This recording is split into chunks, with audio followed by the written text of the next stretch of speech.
Optimism isn't sunshine and rainbows. It's fixing things, changing the way we fix things. It's running the world on smarter energy. Because if optimism never stops, then change can't either. GE Vernova, the energy of change. This episode is brought to you by Battlefield 6.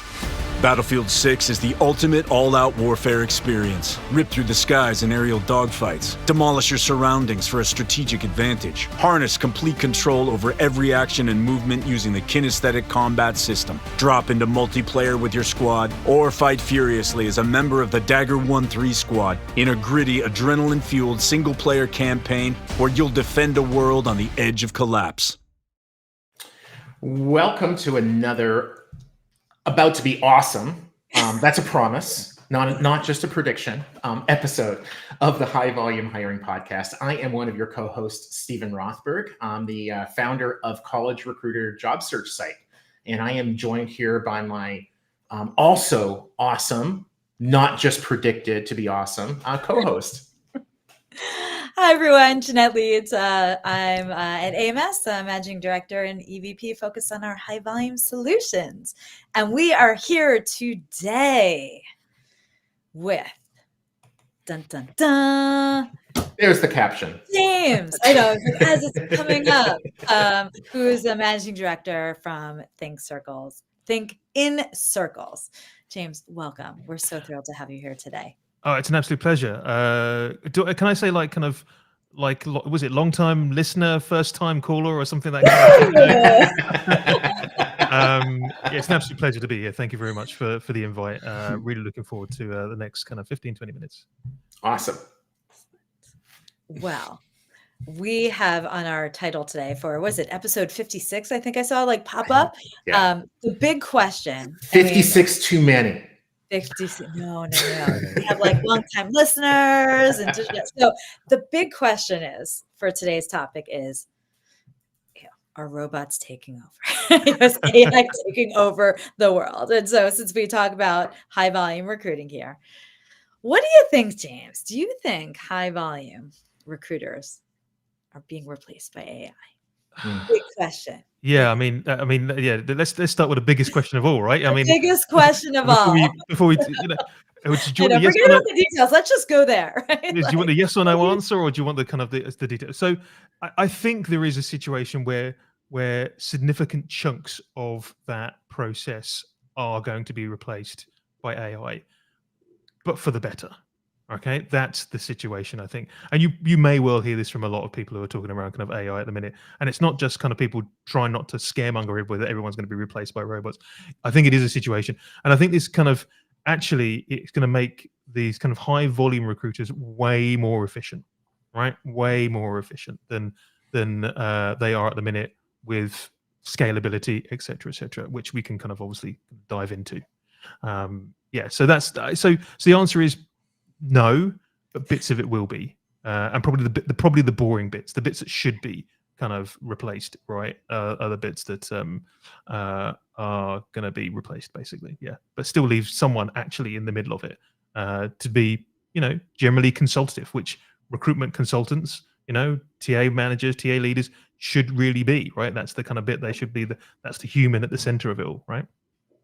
So I think that our viewers can hear from your lovely accent, and it is you that has the accent, not us, that you're in the UK.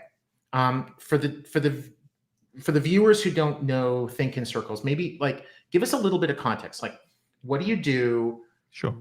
So that I think that they can then better understand the context, and I know, Jeanette, I'm breaking the rules, but I'm going to do a two-parter here.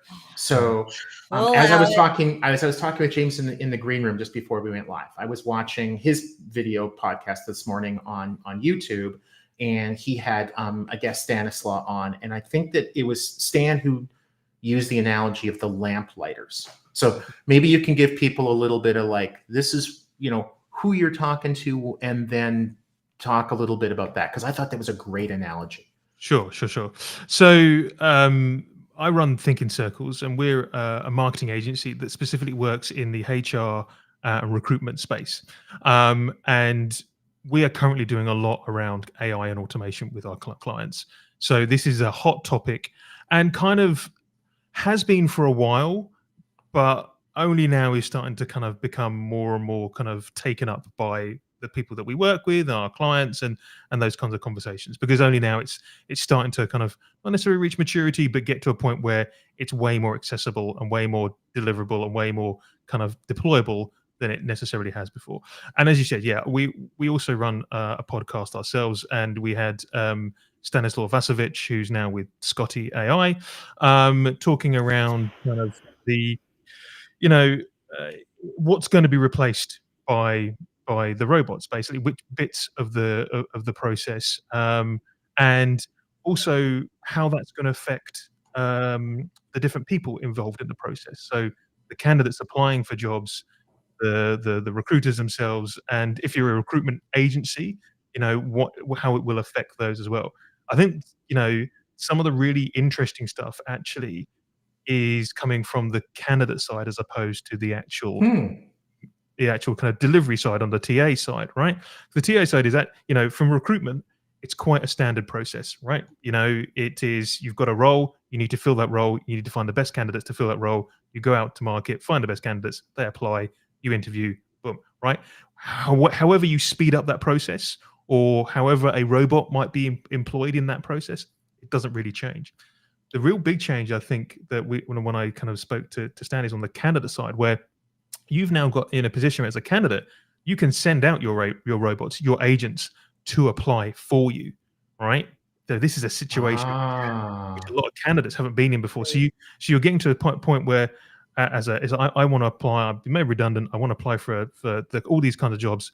You put in your criteria, your bots will go out there and they'll chat to the bots on the other side.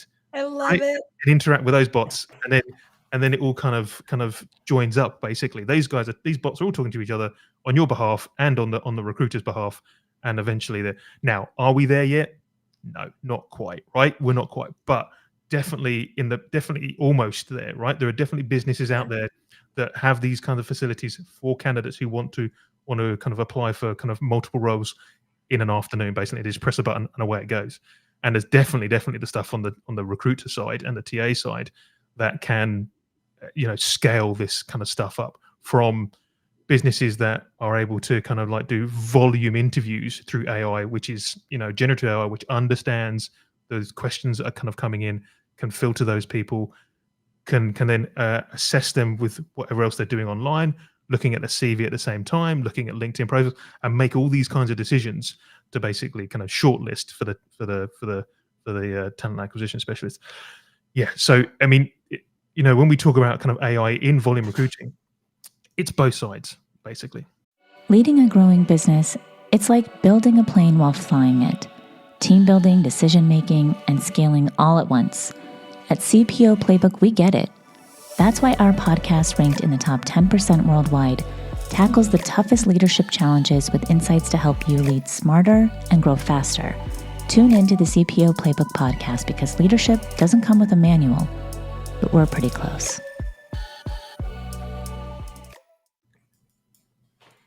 Cool. I love that from the candidates. I know, Steve, I'm jumping in. You had a two. No, this is great. I'm going to talk more about the candidate side for a second, because I think, this is an angle I haven't heard a lot of people talking about, like at all, right? We're talking about recruiters, hiring managers, employers, but the candidates going at it from a high value recruiter standpoint, you now have candidates where they can apply in seconds, right? Or in the afternoon, or on their behalf. I mean, that's fascinating. Are you seeing this? Like, what pockets are you seeing? Or maybe you could just talk a little bit more about that, because it's something that I think is really, we're at the beginning stages. So I think the places where we're seeing it is and there's one or two businesses that are doing, and it's probably more from the job board side, right? Where the job boards are kind of accelerating this, because that's where it's probably going to take work. So a candidate uploads their details onto a job board, and the job board will then do that kind of distribution thing, but way more smarter than it's ever been kind of done before. So that's the point, right? So there's I forget the name of the business. I did speak to them a couple of weeks ago, but they have basically a plug-in into job boards, and away it goes, right? That's your kind of low-hanging fruit at this point. I think in 3 or 4 years' time, when it's way more sophisticated, you'll have something on your phone basically where you say, right, go, here's my criteria. These are the kind of jobs I want to apply for. Go, basically. And I would imagine also at that point is when the candidates will start being charged for this service, unlike they kind of do now. So you'll get charged on a per application basis or something like that, right? But that's what I think. There's this AI. The AI is probably going to kind of flip models and payment models, and kind of where the monetization of this is going to kind of be as well. So I think that's something that's coming up in the future. And as I said, from a high volume perspective, it's all going to just kind of happen, right? You just kind of, and it'll make recruiters way more efficient because they won't have to do that kind of, they're not having to slam phones, they don't have to do actual kind of interviews anymore because the bots are doing it all basically, and they're doing all of that kind of pre-registration. And you can even get now AI bots that will do kind of like face-to-face interviews. They've got an avatar and they'll do that interview process for you. When you say flipping the model, it reminds me, I was at a conference that the AIM group organized in almost a year ago in Berlin called RecBuzz. And one of the presenters there was, I think her job title was managing director. I think she's the CEO founder of, and I'm blanking on the name right now, but it was one of the bigger job boards in Africa. Right. And what was eye-opening to me, and I think a bunch of other people in the room too, was that their struggle in Africa, their being the employer's struggle in Africa, is not receiving enough well-qualified applications. It's receiving far too many, like 100 times too many. And I think the picture that you're painting is maybe it's a year from now, maybe it's 5 years from now, but in industrialized countries, we could very well be seeing the same. So, if a high volume and hiring employer right now gets 50,000 resumes a month, can they scale their process to 500,000? What about 5 million? Like, how does that break down? And charging the candidate to apply to a job is something that this presenter from the African job board, she was like, don't go there. Yeah. Because it opens the doors to a lot of scams. And I think you're right, though. I think that job boards will charge for that. Like I think there's a model where that happens. Yeah, I think there's a model where that does happen. I don't think end employers are going to charge people to apply, or you're going to do it through even recruitment agencies. But I think there is a model where job boards might do it, or if you're doing it, if there is, when there's an app built, which is probably, if there isn't one already, I'm sure there'll be one very soon. That's where you'll get charged as a candidate, because you're paying for that processing power.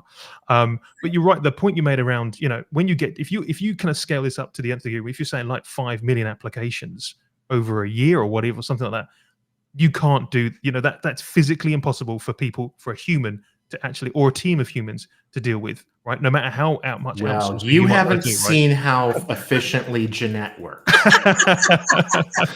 So here's the future. The future is like, hey Siri, can you get me like 100 line cooks to start tomorrow? Right? Yeah. Siri's gonna now talk. And then you have the candidate, you can imagine, where they're like, hey Siri, can you apply and find me the best line cook job? Right. And then it's just right. It just exactly. I think it will be that. I would think it will be that simple, right? I think it's going to be that simple. You know what I mean? Yeah. You're going to be able to talk to your kind of your speaker on your phone or whatever it is, and it's going to do it because it's already connected to all your other kind of channels. It knows what you were doing on LinkedIn. It's probably you've already put it stuck in your CV. It knows your training history. It's probably linked up to if you've got a training history on the blockchain somewhere, whatever other clever stuff is out there, right? Yes. It's going to link up to all of that, and it just goes, okay, we found you the best 10 jobs, and we're going to apply for 5 of them for you. You go, great, thanks. Right? Yeah. Any closing words, Jeanette? Well, I love that we're talking about the candidate side, right? And the AI around that, because again, that's for everything we've talked about. I think in the past, since I came on as co-host, it's always around the employer, which is so important, right? But like the automation and the AI is just going to keep going up, right? And just as we said, and so it's so critical for companies to be prepared for that, right? Like, and there's not a lot to talk about. So if anything, people can take from this, 14, 15-minute podcast is like, be prepared, right? Just be prepared in that way, because, not everyone's really thinking about that. So Yeah. And this has been fantastic. Yeah. Awesome. I'm really glad the conversation went in that direction. It's not what I was anticipating. And thank goodness, again, I was wrong. And I agree, Jeanette, you got to be prepared. And I'll tell you, like, when we're building new infrastructure, we don't think about, well, what if we got twice as many people or even 10 times as many people? We're thinking about 100 times as many. And hopefully the employers, whether they're thinking about their ATS or their assessment software, whatever it is, that they think about it in that kind of context, because it's coming. Is it 3 months from now or is it 3 years from now? I don't know.